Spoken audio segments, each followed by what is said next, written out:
Study IQ IAS, अब तैयारी हुई अफोर्डेबल।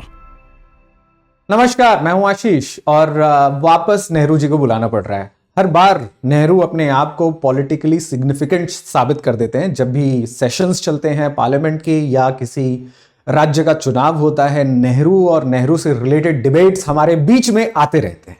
तो ऐसे में ही एक डिबेट उठ खड़ा हुआ इस पार्लियामेंट के सेशन में, जब प्रधानमंत्री मोदी ये कह रहे थे कि एक्चुअली इट वाज नेहरू जो कि रिजर्वेशंस नहीं देना चाहते थे, और ये काफी गर्म मुद्दा बन गया। कांग्रेस ने भी पलटवार किया और ये कहा कि नहीं, नेहरू के बहुत सारे लेटर्स को तोड़ा मरोड़ा गया है, ठीक से पेश नहीं किया गया है। इसके पीछे की सच्चाई क्या है, तथ्य क्या है, एंड इंडिया में रिजर्वेशंस कौन से टाइम पीरियड से शुरू होता है? अगर आपके मन में ये सवाल है सो प्लीज इस वीडियो को ध्यान से देखिए। We are tracing the context. The very first context is very simple. प्रधानमंत्री मोदी जी ने कहा कि नेहरू रिजर्वेशंस नहीं देना चाहते थे और इसके बारे में उन्होंने कुछ लेटर्स पेश किए। ये लेटर्स बताते हैं कि नेहरू शायद रिजर्वेशन के पक्ष में नहीं थे। ये कौन सी रिजर्वेशन की बात हो रही है? सवाल इस पर भी पूछा जाना चाहिए। पॉलिटिकल रिजर्वेशंस की। जब हमारा संविधान बनकर तैयार हुआ, 1950 से लागू होना शुरू हो गया, तब देश में पॉलिटिकल रिजर्वेशंस दिए गए थे एससीज और एसटीज को, जिसके तहत उन्हें लोकसभा में और राज्यों में स्टेट लेजिस्लेटिव असेंबलीज में कुछ रिजर्व्ड सीट्स मिले थे जहां से वो लड़ रहे थे। अब ऐसे में क्या नेहरू इन सीट्स को नहीं देना चाहते थे? इसके बारे में चर्चा हो रही है।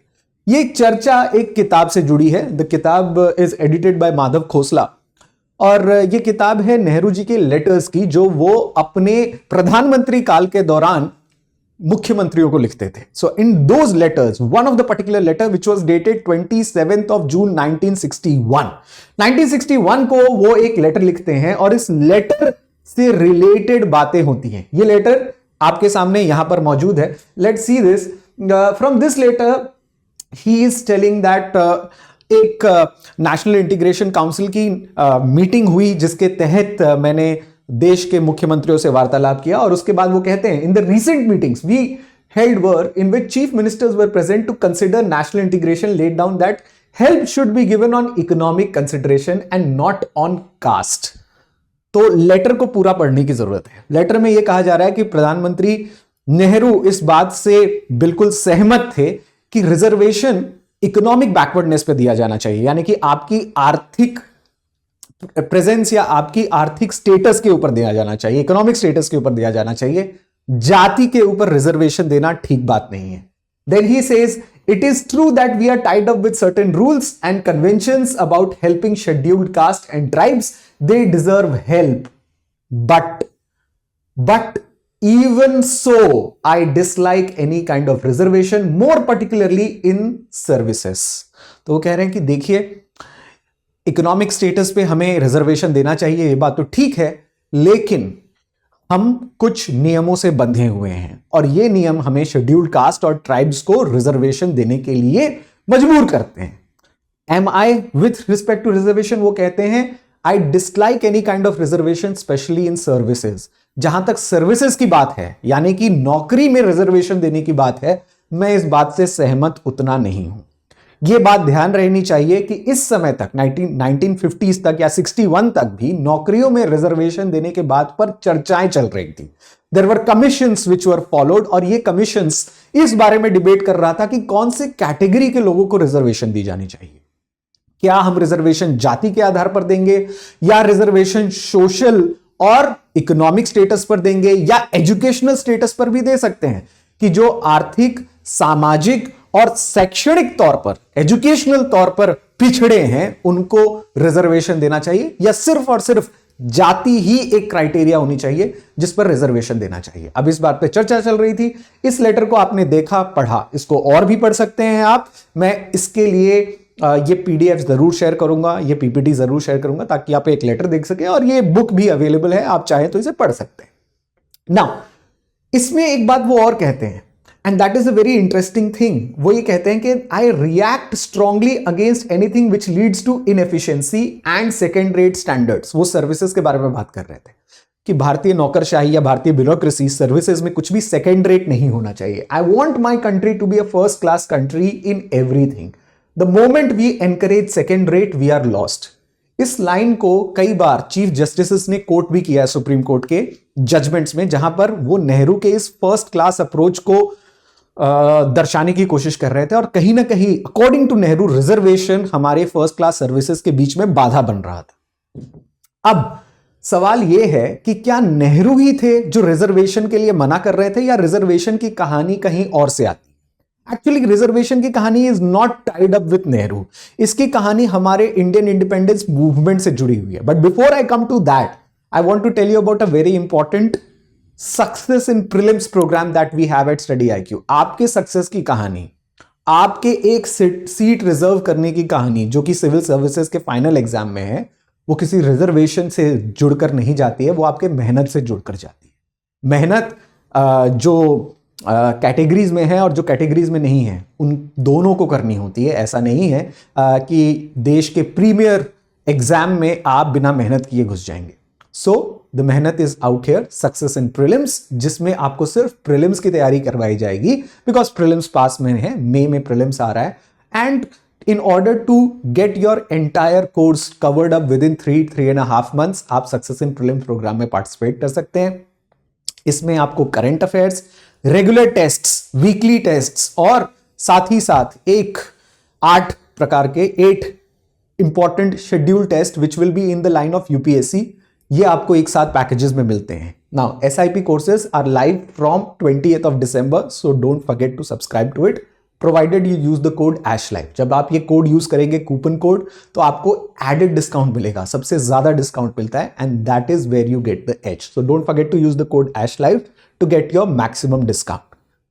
अब बात आती है हमारे कहानी की। जैसे कि मैंने आपको बताया कि रिजर्वेशन की कहानी नेहरू से नहीं जुड़ी हुई है, रिजर्वेशन की कहानी नेहरू से पहले से है।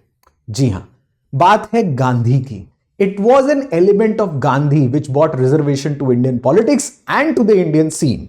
बात चल रही थी पूना पैक्ट की। 1932 में पूना पैक्ट होता है, बिकॉज 1931 में ब्रिटिशर्स ने भारतीय समाज को जाति के नाम पर डिवाइड करने के लिए अलग से शेड्यूल्ड कास्ट्स को या डिप्रेस्ड क्लास को सेपरेट इलेक्टोरेट दे दिया था। वो ब्रिटेन की चाल थी, जिसके तहत वो भारतीय समाज को पहले धर्म में तो बांट ही चुके थे, फिर बाद में वो जाति में भी बांटना शुरू कर देते हैं। ऐसे में गांधी स्टेप्स इन, और वो ये कहते हैं कि जो शेड्यूल्ड कास्ट हैं, जो डिप्रेस्ड क्लास हैं, उस समय जो वर्ड यूज किया जा रहा था वो था डिप्रेस्ड क्लासेस का। तो गांधी कहते हैं कि जो डिप्रेस्ड क्लासेस हैं, जो शेड्यूल्ड क्लासेस हैं, वो हिंदूज से अलग नहीं है, इसीलिए उन्हें और वंचित कैटेगरी में रखने की कोई जरूरत नहीं है। हम उन्हें रिजर्व्ड सीट्स देंगे। इनफैक्ट जितने सेपरेट इलेक्टोरेट के सीट्स प्रॉमिस किए गए थे, उससे कई गुना ज्यादा, 3-4 गुना ज्यादा रिजर्व्ड सीट्स डिप्रेस्ड क्लासेस को प्रॉमिस किए गए। और यही प्रॉमिस पूना पैक्ट में दोहराया गया कि शेड्यूल्ड ट्राइब्स और कास्ट्स को या डिप्रेस्ड क्लास को हम रिजर्वेशन देंगे, पॉलिटिकल और साथ ही साथ उनको शैक्षणिक तौर पर भी, यानी कि जो एजुकेशनली बैकवर्ड है उनको भी स्कूल्स में, कॉलेजेस में रियायतें, सहायता एक्सेट्रा एक्सेट्रा प्रदान की जाएंगी। सो this was the very first attempt जब रिजर्वेशन का एक कंसेप्ट जन्म ले रहा था, और ये हमारे इंडियन फ्रीडम मूवमेंट के दौरान ही जन्म ले रहा था। उसके बाद डिप्रेस्ड क्लासेस को सीट्स मिलना शुरू हो गया। हालांकि अंबेडकर इस पैक्ट से ज्यादा खुश नहीं थे। उन्होंने कहा था कि ये गांधी की तरफ से एक ब्लैकमेल है, और यहीं पे हमें अंबेडकर और गांधी के अप्रोचेस में डिफरेंशिएशन पता लगता है। अंबेडकर का यह मानना था कि शेड्यूल्ड कास्ट्स और डिप्रेस्ड क्लासेस को पॉलिटिकल रिप्रेजेंटेशन सबसे पहले मिलना चाहिए, उसके बाद समाज में उनकी वजूद अपने आप बन जाएगी। गांधी जी का मानना था कि ऐसा बिल्कुल नहीं हो सकता, पहले समाज में छुआछूत को हटाना पड़ेगा, समाज में डिप्रेस्ड क्लासेस और अपर क्लासेस के बीच में सहिष्णुता लानी पड़ेगी, इंक्लूसिविटी लाना पड़ेगा, और उसके बाद हम पॉलिटिकल रिफॉर्म्स करेंगे। तब तक अंबेडकर के हिसाब से बहुत देर हो जाती। So this was the major primal difference between Gandhi and Ambedkar, if you want to go into the fine line and fine debates. But anyways, 1932 से एक रिजर्वेशन की पॉलिसी की शुरुआत होती है। इनफैक्ट अंबेडकर भी रिजर्व्ड सीट से लड़ते हैं। In the very first approach he wins, but in the latter seats, in the latter election he does not win. बाद में जब कॉन्स्टिट्यूएंट असेंबली बैठना शुरू होती है, तो वहां पर एक एडवाइजरी कमेटी का गठन होता है जो माइनॉरिटीज के राइट्स के लिए नियम बनाने वाले थे। उस कमेटी के अध्यक्ष थे सरदार वल्लभ भाई पटेल।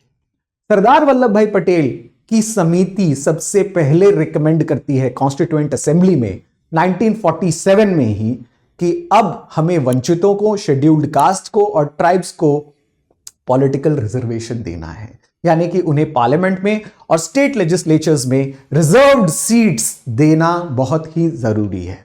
इस रिकमेंडेशन को बाद में फर्स्ट ओबीसी कमेटी यानी कि काका कालेलकर कमेटी के द्वारा एक प्रकार से बल मिलता है। दिस काका Kalelkar committee came up in 1953। इनके हिसाब से रिकमेंडेशन यह था कि ज्यादातर सोशली और एजुकेशनली यानी कि शैक्षणिक और सामाजिक तौर पर जो बैकवर्ड हैं उन्हें रिजर्वेशन मिलना चाहिए। कास्ट एज एन आइडेंटिटी को उन्हें मना कर दिया। उन्होंने कहा कि जाति के आधार पर सिर्फ हम अगर रिजर्वेशन देते हैं तो हम जाति प्रथा को या जात प्रथा को हमेशा के लिए लागू रखेंगे। अंबेडकर का, राजेंद्र प्रसाद का, नेहरू का, गांधी का, इंडिया के फ्रीडम फाइटर्स का यह सपना था कि कास्टलेस सोसाइटी का निर्माण हो। अगर हम कास्ट के बेसिस पर ही लोगों में भेदभाव करते रहे तो शायद जाति कभी न जाति ऐसी होने वाली संरचना बन जाती। इसीलिए उन्होंने शैक्षणिक यानी कि एजुकेशनल और सामाजिक यानी कि सोशल तौर पर जो पिछड़े हैं उन्हें रिजर्वेशन देना सही समझा। बाद में 1979 में सेकेंड ओबीसी कमीशन आते हैं। एक इंपॉर्टेंट चीज वो है जो यूपीएससी के स्टूडेंट्स जानते होंगे कि ओबीसी कमीशंस या backward commissions president of India he constitute कर सकते हैं। तो ये दूसरी बार था जब जनता पार्टी की सरकार के दौरान मंडल कमीशन आया, लागू नहीं होता है, मंडल कमीशन को लाया गया in order to study the backwardness in OBC caste and in other backward classes। Bharat के पिछड़े वर्गों में कितना पिछड़ापन है और कितने वर्ग हैं, उनको कैसे क्लासिफाई किया जा सकता है, इसके लिए मंडल कमीशन का चयन होता है। 1990 में जाकर 1990 में जाकर वीपी सिंह की सरकार मंडल कमीशन के रिकमेंडेशंस को लागू करती है और कहती है कि सिर्फ एससी एसटी नहीं बल्कि ओबीसीज अन्य पिछड़े वर्ग भी जो हैं उन्हें भी सामाजिक और शैक्षणिक तौर पर रिजर्वेशंस मिलने चाहिए। और अब वो सिर्फ पॉलिटिकल रिजर्वेशन ना हो, यानी कि सिर्फ देश के लेजिस्लेचर में और पार्लियामेंट में नहीं बल्कि स्कूल्स, कॉलेजेस जो कि केंद्र शासित हों, जो कि स्टेट गवर्नमेंट द्वारा चल रहे हों, जो सरकारी हों वहां पर, और जहां पर सरकारी जॉब्स हैं वहां पर भी उन्हें रिजर्वेशन दिया जाना चाहिए। Around 27% was given to them for reservation. ऐसे में देश में रिजर्वेशन वर्सेस नॉन रिजर्वेशन की पॉलिटिक्स तेज हो जाती है। बाद में सवाल आता है, यहां पर हैं वीपी सिंह और उनकी सरकार के दूसरे मिनिस्टर्स। बाद में सवाल आता है कि रिजर्वेशन किस दायरे तक होना चाहिए। जैसे ही वीपी सिंह का रिकमेंडेशन आया उसके बाद पीवी नरसिम्हा राव की गवर्नमेंट आती है और पीवी नरसिम्हा राव की गवर्नमेंट ये सोचती है कि क्यों ना हम एजुकेशनल और सोशली बैकवर्ड में इकोनॉमिकली बैकवर्ड भी जोड़े, यानी कि आर्थिक तौर पर भी हम रिजर्वेशन दे सकते हैं क्या, जो आर्थिक तौर से पिछड़े हैं उनको भी हम रिजर्वेशन की कैटेगरी में ला सकते हैं क्या। इस बारे में पीवी नरसिम्हा राव की सरकार ने एक रिकमेंडेशन पास की, 10% उन्हें भी देने के लिए कैबिनेट ने नोट पास किया। सरकार और कोर्ट ने बेसिकली इसे मना कर दिया। Indira Swani versus union of India case 1992। बाद में यही रिकमेंडेशन वापस मोदी सरकार लाती है और 103rd कॉन्स्टिट्यूशनल अमेंडमेंट में, 103rd कॉन्स्टिट्यूशनल अमेंडमेंट में यह चीज वापस लागू की जाती है कि अब इंडिया में according to article 15, article 16 socially, educationally और इकोनॉमिकली ये 3 क्राइटेरिया के अंदर रिजर्वेशन दिया जाता है। जो बात प्रधानमंत्री नेहरू कह रहे थे कि जाति के आधार पर रिजर्वेशन देना ठीक बात नहीं है, हम इससे जात प्रथा को कंटिन्यू करेंगे, शायद वो बात आज भी लागू होती है। But the most important thing is that we have remained true to the concept of socially and educationally backward citizens. अब ये बात अलग है कि ज्यादातर सोशली और एजुकेशनली जो बैकवर्ड हैं वो समाज के पिछड़े वर्ग हैं, बट फिर भी महाराष्ट्र की कुछ ऐसे केसेस हमारे सामने देखने को आती है कि जो समाज में सोशली एजुकेशनली बैकवर्ड नहीं है वो भी बैकवर्ड होने के कगार पर हैं। For example Maratha reservation policy और मराठा रिजर्वेशन पॉलिटिक्स, जो कि महाराष्ट्र इलेक्शंस में भी हमें देखने को मिला, और वहां पर एक पैरेलल प्रोसेस शुरू हो गई है, जहां पर जब डोमिनेंट कास्ट्स रिजर्वेशन मांगे तब ऐसे क्राइटेरिया का क्या होता है। Anyways, at the end of the lecture I would also like to give you one more letter from Nehru. यहां पर नेहरू 1958 26 मार्च को लेटर लिख रहे थे, और इस लेटर में वो कह रहे थे कि सर्विसेज में कौन से ग्रुप ऑफ सोसाइटी है जो जाना पसंद करते हैं, जो जाना पसंद नहीं करते हैं। मैं जानता हूं कि ज्यादातर स्टूडेंट्स जो वीडियो देख रहे हैं वो ऑल इंडिया सर्विसेज के एस्पिरेंट्स हैं। तो एस्पिरेंट्स के मन में होता है कि सर्विसेज के बारे में क्या प्रधानमंत्री ने कभी बात की कि नहीं की। वो यहां पर बात कर रहे थे कि इंडिया की जो माइनॉरिटी है वो सर्विसेज के प्रति रुझान नहीं रखती है। फॉर एग्जाम्पल वो कह रहे थे that when I asked for explanation, I have been told that recruitment was made by examination and it is nobody's fault if people did not pass the test. So वो UPSC के बारे में बात कर रहे थे। वो कह रहे थे कि अगर यूपीएससी का एग्जाम कोई माइनॉरिटी वाला आदमी देने जाना चाहता नहीं है या वो टेस्ट पास नहीं करता तो इसमें हमारी क्या गलती है सर, वो एग्जाम नहीं देना चाहते। तो नेहरू लिखते हैं that this is not a good explanation. Firstly, there is a tendency for minority group not to appear for these examinations sufficiently because they imagine that the things are weighted against them. वो ये कह रहे हैं कि minority के students पहले तो exam देते ही नहीं है। Second, subjects and tests for examination also come in their way. For instance, in the Hindi speaking areas, especially Hindi is compulsory subject and the type of Hindi required is high flown and difficult. Can you imagine? Prime minister Nehru इस बारे में बात कर रहे थे कि हिंदी बहुत गाढ़ी है, बहुत टफ है, और हिंदी एक पर्टिकुलर कंपलसरी सब्जेक्ट हुआ करता है। तो ऐसे में जो हिंदी स्पीकिंग एरिया से जो कोलोकियल लैंग्वेज बोलने वाले हैं, अवधी ब्रज भाषा बोलने वाले या उर्दू बोलने वाले, उनको अच्छी गाढ़ी हिंदी नहीं आती होगी। इस वजह से भी प्रॉब्लम हो सकता है। Many of the people who know simple Hindi quite well can not easily pass the difficult test. जिनको सिंपल हिंदी आती है वो भी नहीं पास कर पाते हैं। They know Urdu version of Hindi and they learn Devanagari and try hard to improve their knowledge of their language, but it is not easy matter for a certain age. The result often is that while they are quite good in other subjects, they fail in Hindi. Hindi के बारे में complain हो रही थी। मुझे नहीं पता कि अमित शाह जी इस बारे में क्या नजरिया रखते होंगे, because union home ministry is responsible for propagation of Hindi language, या साउथ के स्टेट्स इस बारे में क्या राय रखते हैं, we don't know about that. But anyways, अब ऑप्शनल सब्जेक्ट्स और जो कंपलसरी इंडियन लैंग्वेजेस है उसमें हिंदी के साथ में और भी बहुत सारे लैंग्वेजेस को जोड़ दिया गया, बट तब नहीं था। So you can imagine the other letters which also have some problems. और ये किताब काफ़ी इंटरेस्टिंग है, आप लेटर्स पढ़ेंगे तो अपने आप आपको बहुत सारे सब्जेक्ट्स पता चलेंगे।